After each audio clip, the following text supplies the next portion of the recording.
Hello everybody and welcome to my YouTube channel. I was trying to find some inspiration for my first YouTube video, and then I was thinking about things that have been happening in my life recently and big events and those kinds of things, and I realized that I could so easily do this story time about my car. My car was stolen on May 10th, so I've been dealing with issues with my car since then, up until, I don't know, probably like 3 weeks ago, and it's the middle of August. So needless to say, this has been just a huge stressor in my life, and I just want to get it all out there so I can wipe my hands clean of it, have the closure that I need, go on my little rant here on the YouTube, and then be done with this car issue. So I woke up one morning, and my boyfriend always gets up before me because he has to be at work super early in the morning, and so he's always up before me, and he wakes me up on this morning and he goes, where's your car? And I'm half asleep, groggy, like not even aware of planet Earth yet, and so I'm like, what do you mean, where's my car? What kind of question is that? Where is my car? I don't know. He's like, it's not out on the street. And so panic mode ensues. I spring up. I'm like, what the heck do you mean? Where is my car? What are you talking about? It's not on the street. What the heck is going on? So we go downstairs, and he goes out to his car and sees that his truck has also been broken into as well. We had no idea how they would possibly have access to my car until we realized the night before Andrew had gone to my car for me to get some stuff out, and then he went and got into his truck and smoked a cigarette and all that kind of stuff, and he left my spare key on the floorboard of the truck. You guys, of all times that something like this could happen, is the same night that these criminals decided that they were going to try to get into as many vehicles as they could. So what we assume happens is that the criminal into my boyfriend's truck, saw that key and started clicking to see where it was going to go, like what light was going to turn on, and of course my car perks up. So then they take my car, and that's how they got it. I don't have the spare, so that's kind of what we can assume happened. So I took all the necessary steps. I called the police and had a police report filed. I called my insurance and let them know what was going on. So I started this waiting game, and then on May 12th, which is like 2 days after, I got a phone call from the police, and I was like, man, I hope this is something. And they said, we recovered your car. They're like, well, we can have the cops send it to the, I don't know what they're called, to the people who can process the vehicle to get any fingerprints and figure out whose it is and all that. I'm like, yes, go ahead, do it, like, awesome, sounds great. And so the dispatcher hangs up, and then they call me back, and they go, oh, I'm sorry, that wasn't your car. You just got my hopes up for nothing. So my car's still missing, and I'm waiting and talking to insurance and sending reports and faxing things and filling out all this paperwork to get all of this covered. I'm waiting for a couple of weeks, and it's like May 29th or so. It's getting really close to what they had said was a period where they were going to total out my vehicle. My adjuster had said, all right, we've got the police report, we've got all the information that we need. Tomorrow morning we will go ahead and cut you a check for your car as a total loss, and then you'll just have to go buy a new one. We're really sorry this happened to you. And at this point, I don't want the car. I don't want to know what these people have done to it. I'm just like, all right, sweet. I can start over. I can, just find a new car and just get back into regular routine, because I was supposed to get this check cut out to me. I was supposed to get it back. I shit you not, the next morning, before I even was able to get to work, before any businesses were open, I get a call from the police. And they say, we've got your car. we found it. And I'm like, and you know for sure that it's mine because I did get another call before, and they're like, we checked the VIN numbers, we checked your name, and cross-referenced everything, it's your car. So they sent me on kind of like a goose chase to find where my car was, because it was in the back roads of my town behind a school, just in a really weird neighborhood. And so I get there and the cops are there and they're like, all right, congrats. We don't see any damage, so as long as you've got the key, like, we're gonna head out. And I'm like, oh, there's no damage? Like, you guys don't see anything? Like, you didn't get inside of it though, right? Because you don't have a key. They're like, yeah, no, we didn't. But it seems like it's fine. I'm thinking to myself, okay, this is moving a little too quickly. Like, they're not even paying any attention. But okay, so I get in my car and I open the door, and first of all, it reeks. Oh my gosh. It smelled like weed so bad, but like, not good weed. Like, it literally just smelled like musty, nasty, like Swisher Sweet wrappers, and there's, you know, tobacco all over my car. It's disgusting. And I see that the seatbelts are cut. And so I let the policeman know. I said, hey, my seatbelts are cut. Like, I'm not going to be able to follow the law and drive this car away with the seatbelts being cut. So they just added to their report that the seatbelts were cut and pretty much just said, like, don't get in an accident, be careful, and sent me, and just, we're done. I was just, that should have been my first sign that this was not going to be as simple as I thought it was. Okay, so from there, I had to start, like, the repairs process. So I let my insurance know that the car came back, and they said that they were going to have somebody come look at it to determine the damages that they would cover and which things were part of it being stolen or not. And so that guy came out pretty quickly and started taking a look at my car, and he sees that, you know, yes, the seatbelts are cut.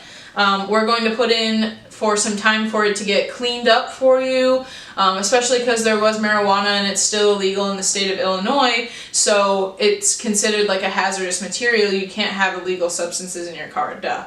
So that was getting cleaned up. There was a hole in my center console, which was weird, so they were going to replace that, and that was pretty much all that they said. And I had to tell the dealership what they're going to fix, what they're going to cover, and that's what they cover. So I got the car towed over to the dealership, and mind you, this is the same dealership from where I bought my car. The dealership confirms all of the repairs that the adjuster had said and says, okay, yep, we're gonna do what you asked for, like, no problem, we'll get you this estimate. And it ended up being like a few $1,000s when all was said and done. So I'm glad I had insurance in the first place and the deductible and all of that kind of stuff, because it definitely could have been much worse. The dealership had finished my car, and they called me and they said, all right, here you go. Oh, there were some scratches on the hood that they said that they were going to fix as well.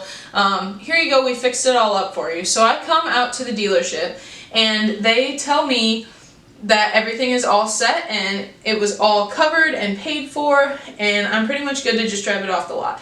Well, my boyfriend is kind of a perfectionist. He likes to make sure that the job is done well, and I definitely don't fault him for this, because I probably would have just been like, okay, whatever, and left. But he starts checking it out, and the car is still dirty. There's grass underneath the car still stuck in the, you know, part near the tires. We open the door and it still smells exactly the same. There's still, I guess not, Swisher Sweet not like insides. We tell them I'm not taking this off the lot. You guys aren't done cleaning it. Picked up a McDonald's bag that was in there and just put it on the seat. Like, they didn't even. And so they clean up all the stuff, clean it up, the leather, all like cleaned up and everything like that. Plus, and then they say, anytime that I get service, it's all set again. Like, especially at the dealership. So I drive it home and I'm like, okay, like, it looks good, like, make it look presentable again. Well, Andrew has to come out and, knowing that this is coming, take another look at it and make sure want to do that to give kind of some peace of mind to the customer. He points out something else that I didn't see. You know when you're like driving down the highway for a long period of time and you get a bunch of bugs all across like your front bumper and mirror and like windshield and that kind of stuff? Well, the car had been detailed, but yet there were still like a bunch of little specks all over that looked like bugs. It turns out that every single one of those was another little dent, ding, bump, scratch, just completely destroyed my front bumper. I knew that if I would have left that there, then the paint would start chipping and my car would really just start to go downhill and look like crap. I forgot to mention that part of the reason that I took my car to my dealership where I bought it from, not only because, you know, you'd think that they would take good care of you because you purchased a few $1,000 vehicle from them, I also just thought, you know, that they would want to make sure that they're doing a good job because it's a Ford vehicle.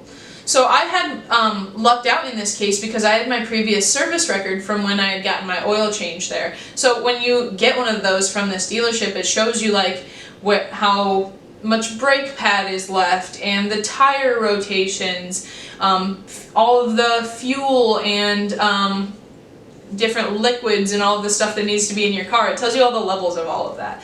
Well, it also turned out that they had worn down 3 millimeters of my brake pads. They put 4,000 miles on my, whoops, sorry, my camera cut out. Like I was saying, they put 4,000 miles on my car in 20 days. So that's like 2,000 or 200 miles a day. So they had worn down the brake pads 3 millimeters. So I had to try to justify to the insurance company that my brakes were being worn down more than they would normally have been if it had been me driving. If you know anything about brakes, it should just be 1 millimeter for every about 4,000 miles. So for it to have been 3 millimeters, like they were really beating the crap out of my vehicle, which made me nervous because I wouldn't know if there were other issues, you know, with the motor or different things like that. So I was really nervous and trying to be really thorough about making sure that my car got back to the same condition that it was in before it was stolen, because that's what my insurance had kind of like assured me would happen this whole time. They ended up compensating me $100 for like the wear and tear of my brakes, which was fine. At this point, like I was just trying to get anything that I could to try to get back to normal because I was out so much just from my belongings that were stolen from the car and different things like that. I forgot to mention, I actually have pictures from when my car was recovered, and I'm going to enter them right here. It was gross. Other people's stolen items were in my trunk.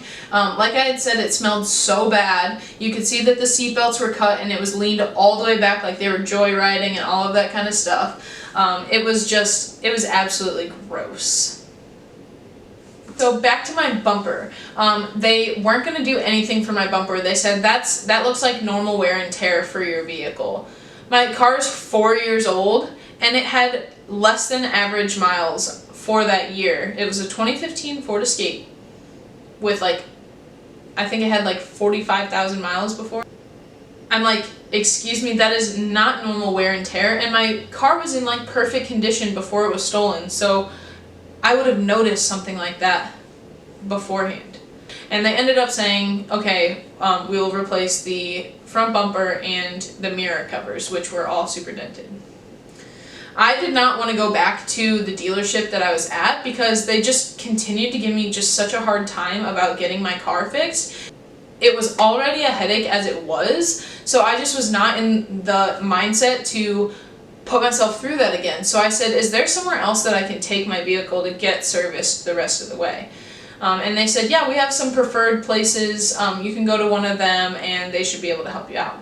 So I call these places up and they're like, yep, we've got you, come on in, we'll order the parts and you'll have it like back by the end of the day tomorrow. If you need a rental, like you're all set, go ahead. And I just couldn't believe that people were like actually being nice to me and actually wanting to help me get through this situation, because I felt like it was just never ending, tooth and nail fighting with everybody about every little thing that I wanted to fix. Okay, they go ahead, they replace my bumper, and everything is all good, and we just wipe our hands clean, and I am back on the road with my car. I'm finally getting used to being back in my car, and it still feels weird, you know, because it was tainted, you know, somebody else was in my property. But I'm driving it anyway, and I'm trying to get through it. I go to the gas station after work, probably, yeah, this is like 3 weeks ago, so this is like the last thing that I had been dealing with from what I believe to be the stolen car. So far, I better find some wood to knock on because it just has been a never-ending thing here. But I go to put my car into drive after filling up my gas and it gets stuck in reverse. And so I'm like trying to move it around and it won't go, and so then I finally get the car into park. But then I see on the screen that my reverse camera is still up. It's still in reverse on the screen, so the car thinks that it's still in reverse. So I'm nervous to take my foot off the brake, to try to shut my car off, to do anything. But eventually I got it back, into park and pulled the emergency brake up so I could let my foot off the brake, and everything locks up. And then I can't turn my car off. And so I was going through so much in this moment. All I wanted to do was just break down and cry. My boyfriend to come out to the gas station, and we ended up calling his buddy that does some towing, and he gave me a tow back home so I could get my vehicle back and be in a safe spot. They unplugged the battery so that I wouldn't be at risk of it rolling away or something like that, and we also put some boards under my tire and everything.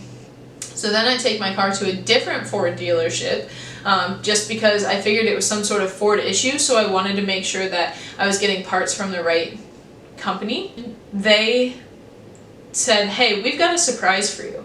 And from a business standpoint, I wouldn't feel like you'd want to tell your customers that you have a surprise. But I listened anyway, and so I went in and they said, "Oh, so there was this thing that was worn off on your car. We went ahead and just replaced it for you. You don't have to worry about the cost. I mean, it was only a $10 part, but with the labor and all of that, we want to gift it to you because it just sounds like you've been through so much." And that seriously touched my heart so much. I only plan on going to that dealership now for servicing my current vehicle, just because they seriously just made me feel so special in a moment where everything was so annoying with this vehicle.